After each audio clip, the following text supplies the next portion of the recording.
The FUBU Radio. Come on. Come on. Come on. Come on. Come on. Come on. Welcome back to another episode of Keeyzo's Corner. I'm sitting here with a very special guest, Executive Director of the Black Male Initiative, Dr. Jonathan Quash. How you doing, sir? How are you? I'm awesome. I'm doing great. Thanks so much for having me. I really appreciate this. Oh man, it's a pleasure to have you. I know we've been talking the last couple of months, and you have a lot of great things coming up for BMI, but one of those things are a couple of conferences you have next month. So I want to tap into that and let you tell me exactly what you got planned. Yeah, absolutely. Thank you. Next month in October, it actually is, well, this whole year really, but we're celebrating the 20th anniversary of the CUNY Wow. Black Male Initiative program. The BMI program itself is really a sort of evolution of some of the programming that took place 20 years ago at the campus of Medgar Evers College. And Hmm. under the leadership of Dr. Edison Jackson, he created this program that really was meant to address the graduation and retention rates that were kind of crippling Black young men in New York City. So he partnered with the community. He partnered with some of his academic people at the college, and Hmm. created this sort of mentoring program that we celebrate really today. Still, we back then it was just one program that really kind of evolved within the first year it evolved into 16 programs, and now throughout the university we have 32 programs. So it's really moved up a lot in terms of the capacity. So City University of New York has 26 campuses, and Hmm. we have 32 programs. So there's some campuses that have more than one. But Okay. we're really excited that at the conference, which is going to be Medgar Evers College, October 3rd, from 9 a.m. to 4 p.m., we are celebrating that program, the 20th anniversary of the Hmm. creation of the Black Male Initiative program. We are actually bringing back the former president of Medgar Evers, Dr. Edison Jackson, though he's retired now, moved south, but he's coming back for this event. And we're really excited about that. And we're kind of looking back and honoring some of the people that have helped us get to where we're at. One of whom is the former council member, former assembly member Charles Barron, uh, Hmm. who was who was on the New York City Council at the time when BMI was created, and he was the one who was the chair of the Higher Education Committee. But he was the one who actually got City Council to fund the program that based upon the work that Dr. Edison Jackson had done. And Right. we're also honoring one of our early champions, Dr. Divine Pryor. Divine is Dr. Pryor. Dr. Pryor is the man. In addition to being just an incredible person, but his vision and his foresight with respect to those who are formerly incarcerated, those who are creating public policy regarding Hmm. incarcerated individuals and recidivism. He created programming back then, that now is duplicated in other places. But he created a program to help address that need that Dr. Edison Jackson was trying to address. Because the reality is there are young men in this community in New York City who have been incarcerated, sure, but it doesn't mean that they can't achieve the educational dream. But sometimes there's resources and policy and things that need to be in place in order to Right. support those kind of students. So Dr. Pryor is who's my man, but he's really one of the guys who kind of helped shape the program back in 2005. So we're looking forward to that, to those honorees that we have on Hmm. October 3rd at the conference, but on October 2nd, which is our gala, we are Hmm. which is the day before. That one is not at Medgar Evers College. That one is at Brooklyn College, and Okay.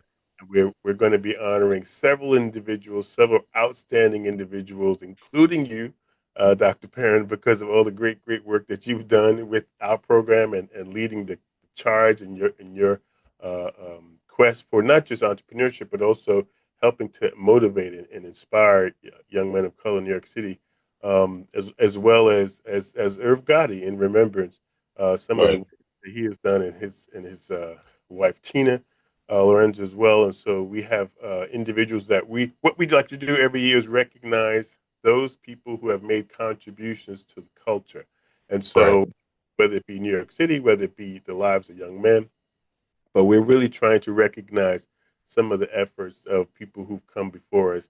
And even one of my favorite authors and activists, Kevin Powell, definitely honoring him as well, who used to be with Vibe magazine, used to write for Hmm. Source, write for everybody, and probably the foremost authority on Tupac Shakur.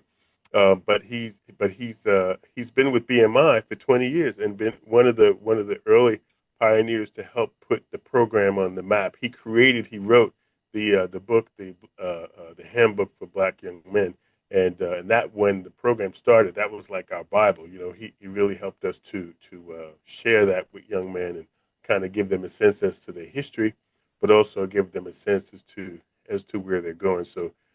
So we're excited about this effort. Again, with the gala and the conference this year, it's really going to be remarkable. I think as well. I think it's something that we're looking forward to, specifically because of the fact that in this current climate, 2025, in the current sort of climate of being anti DEI and anti wokeness and even funding being cut nationally from Hmm. programs that support people of color. Um, Yeah.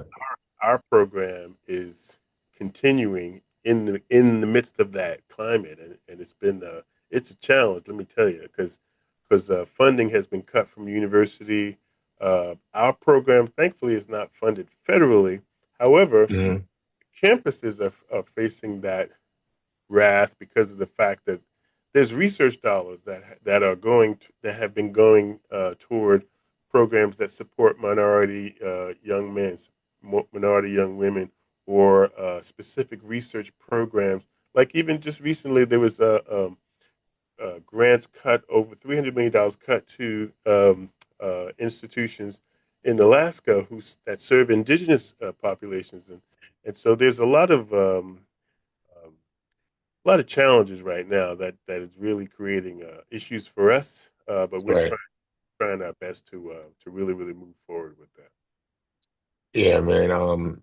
I just commend you on what you do. I've been a part of the BMI family for a little while now, a little over a year, and you guys do a lot of great things for the black young black men in our communities.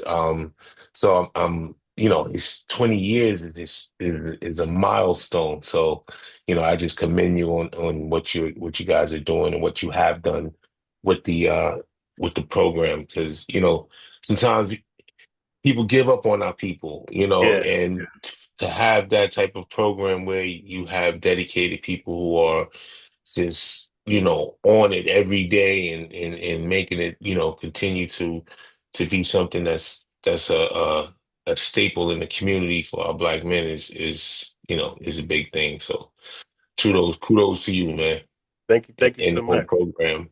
Eh, Like I yeah, said, I've been there and I've yeah, seen what you guys are doing and I've seen the lives you touched. So, and I just feel proud to just to be in the room to be a part of it because I've always been I've always had that give back personality, yeah. especially when we reach back.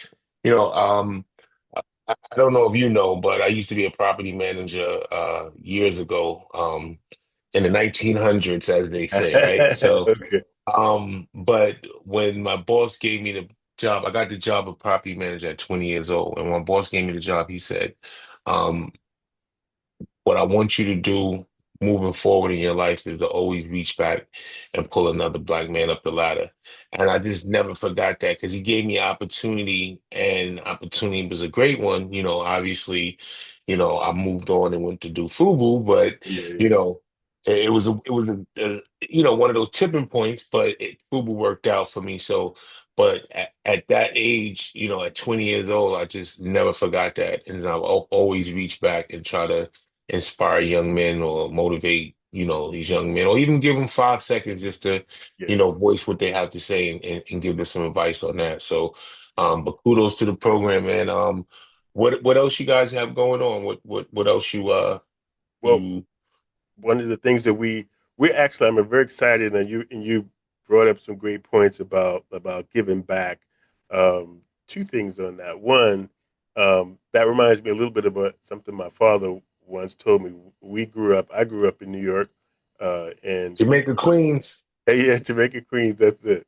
And so my parents were divorced, but he used to come and take me like on the weekends to different places, Hmm. specifically to. And you may remember the 125 Mart on 125th Street, Manhattan. They used to have a bookstore, the Liberation Bookstore inside. Hmm. And so we would go there a lot because he was an avid reader, and he would really, want me to get as much knowledge as I could. But I remember one time we parked not too far from the mart, like around the corner, a couple blocks away, and I kind of, I was at first he said just stay here for a minute, I'll be right back. And I was younger, I was nervous. He could tell I was a little nervous in the car by Hmm. myself. So, and then but he told me something that stuck with me. Literally, this is probably 40 years later. But he said I said he said what's wrong? I said, well, we're here in Harlem, first of all, and you leave me in the car by myself. But and then he said, hey man, never be afraid of your own people. And Yeah. so that stuck with me big time, And then Hmm. and then I said, that's right. Why would I be afraid of my own people? So and so I kind of from that day kind of lived that sort of mentality with respect to, as you pointed out, giving back. And Hmm. so one of the things though that I'm very happy about, we're not in this alone anymore. Though 20 years we've been, and I've been around the BMI programs for 20 years, but for 20 years though we've been kind of like struggling on our own to kind of make it without any really formal partnerships. But for the first time ever, the New York City Council, under the leadership of Council Member Kevin Riley, out of the Bronx, he's creating and passing a bill, or hoping to get it passed anyway, a bill that will create in the New York City, just like they have in Philadelphia, in Atlanta, and Boston, an Office of Black Male Excellence. And it's based upon the work that we're doing, as well as the work Hmm. that the My Brother's Keeper program is doing. But the idea is to really to have a place where um, policy can be sort of pushed into legislation to create policies and platforms and share resources with the community that really helps to elevate and lift up the black male in the community to combat gun violence, to combat unemployment, to combat recidivism, and to combat a lot of the other things that are kind of crippling certain communities right now. Because, Hmm.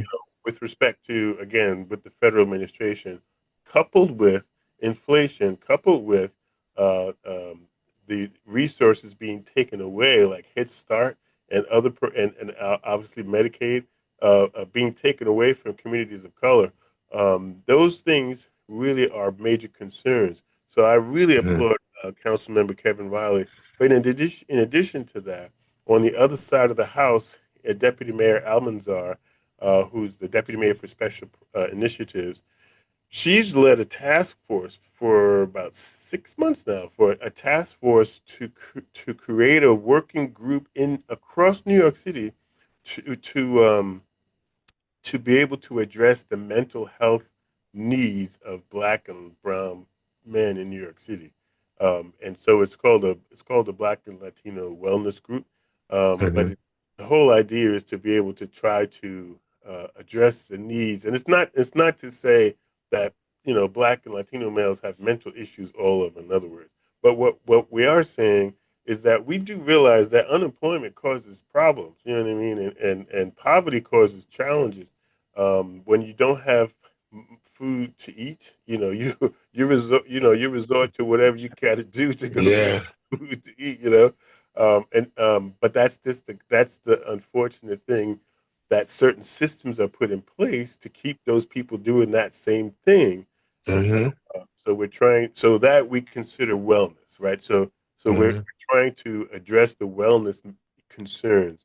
I've been doing that in the last year or so with the CUNY BMI program by contracting with a company that provides uh, sessions, mental health sessions in terms of like counseling, right on their phone. It's by a certified, licensed New York State mental health counselor, and the students can just dial up, press a button, and say, "Hey, I need some support."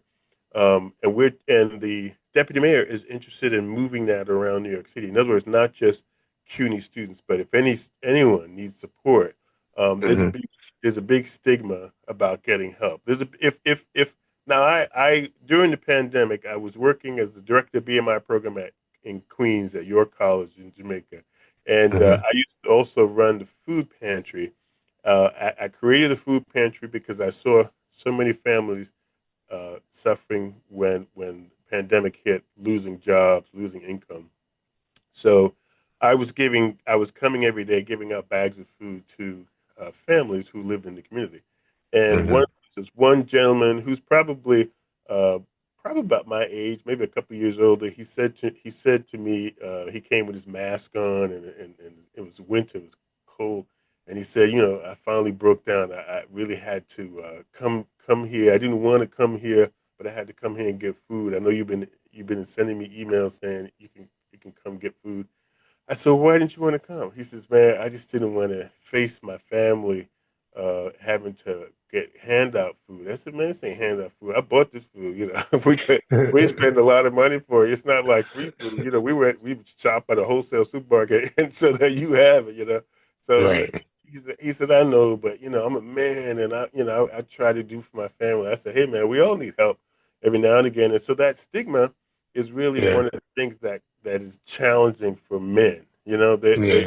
to get that help, to get support, it becomes a real challenge for them to be able to admit, that they Yeah, need. because when you grow up, you grow up like, oh, you got to be a man, you got to be Yeah, strong, you can't cry, you can't this, you can't that. exactly. Right. And then what happens is when you get into situations, and I've been in that situation myself where, Hmm. I kind of looked around and was like, wow, like I couldn't believe I'm in this situation. I'm Yeah. going through what I'm going through, not wanting nobody to know about the situation, Yep. struggling with it emotionally and mentally. Yep. And, I don't know if you know, um, but I went through a depression and I didn't know I was even in the depression Hmm. until it got to a point where I just almost snapped and almost committed suicide. Right. Now, I've never thought about suicide before, Hmm. and I've never thought about it after. But it was just one time in my life where it seemed like everything was going wrong, and I couldn't talk to nobody about it. I was struggling internally. I always give praise to my mother because ever since I was a little boy, she always, "You're a genius. You're a genius." She always spoke positivity in me.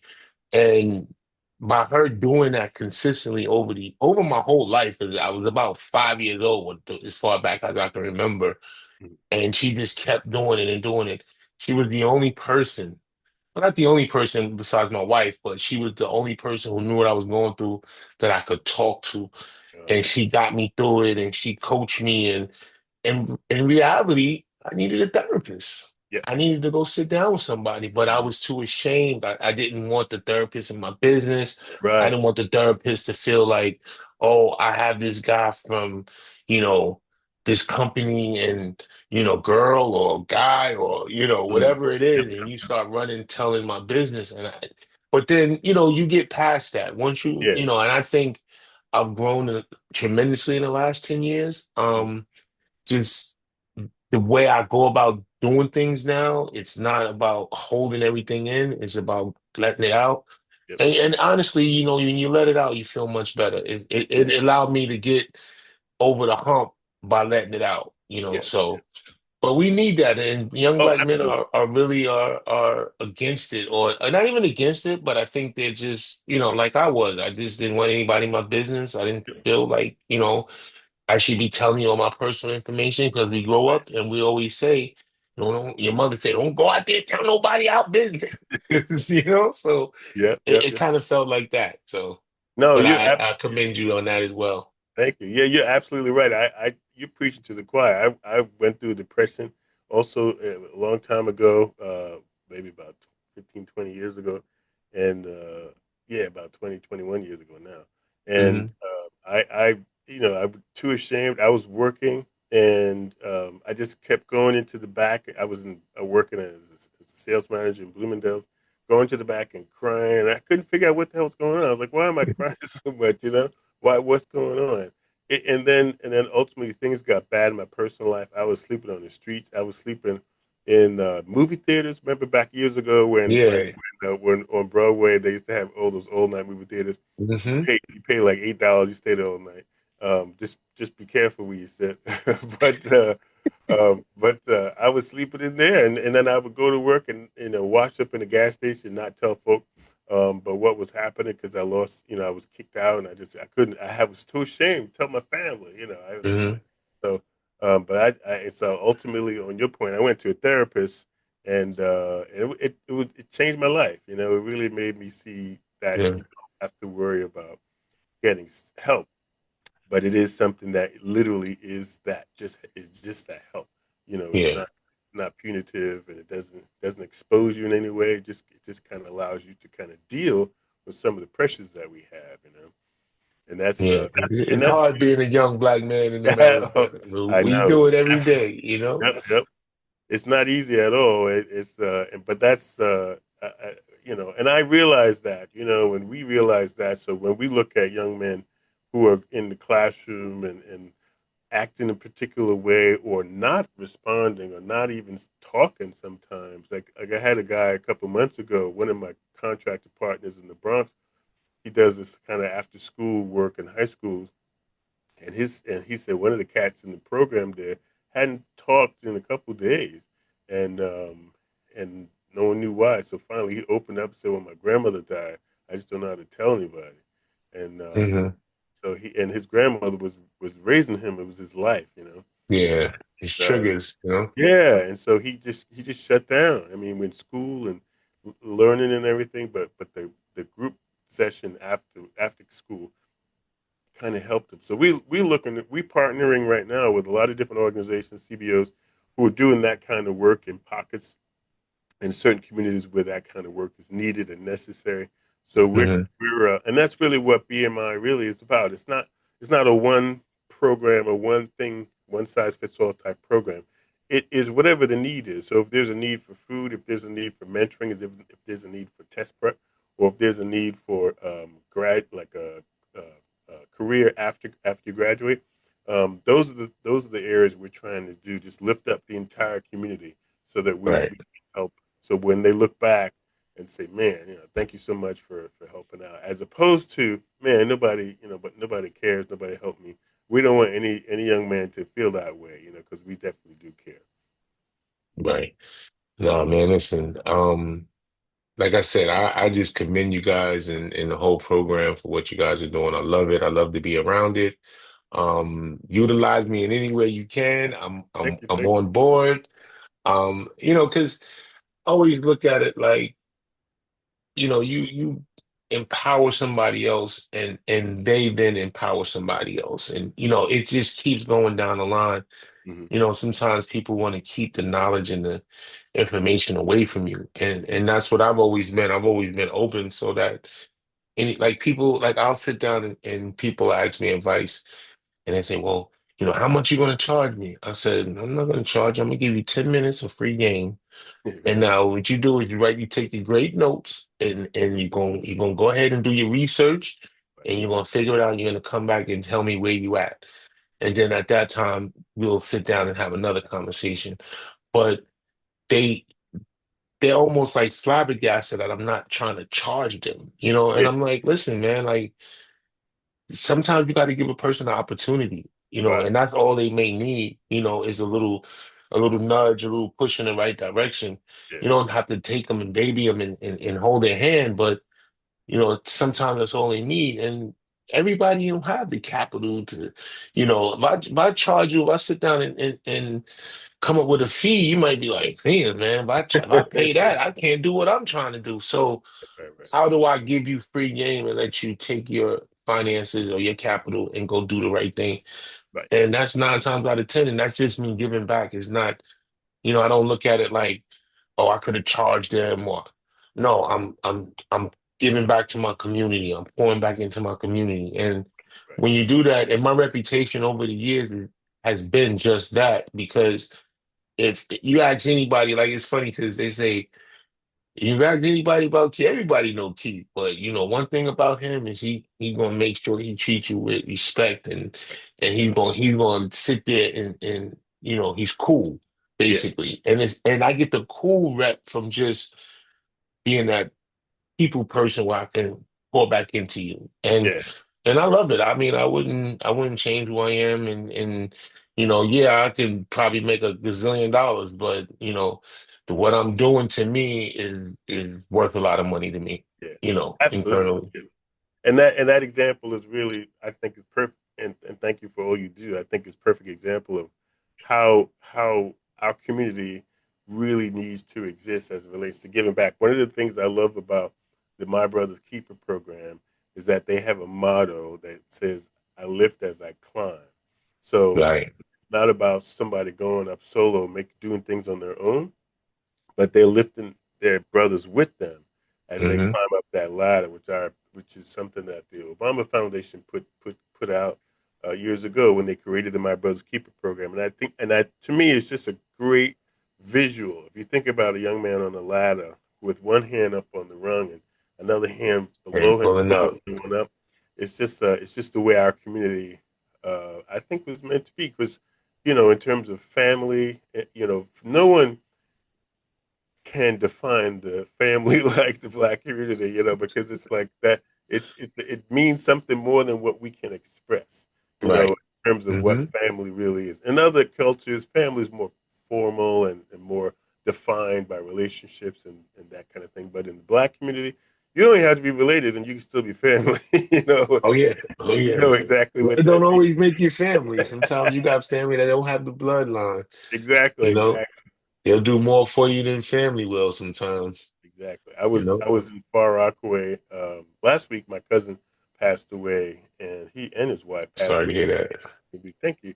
And he lived in Far Rockaway all his life. He's retired from the Navy, and Hmm. but he in Far Rockaway, which is one of those communities, where it's also kind of challenging in some places, specifically where he lived. Um, Hmm. there were so many young men who were at his funeral who by looking at him you could tell this cat's been through some stuff. But they came in and they said he was not my dad, but he was just like my family, and Hmm. he made me feel like family.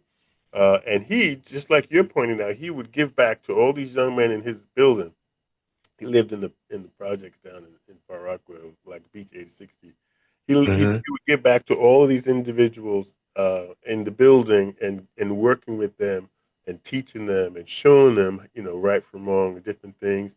And that was his legacy, and that's Yeah. really what made his, in my opinion, his life worth it, worth living, because of the fact, not because of the accolades. He has some accolades, but because of the fact that he was able to touch Touch someone. so many lives. Yeah. Yeah. Yeah, that's really the point. And that's That's what we used to call when we was coming up. We used to call that the OGs.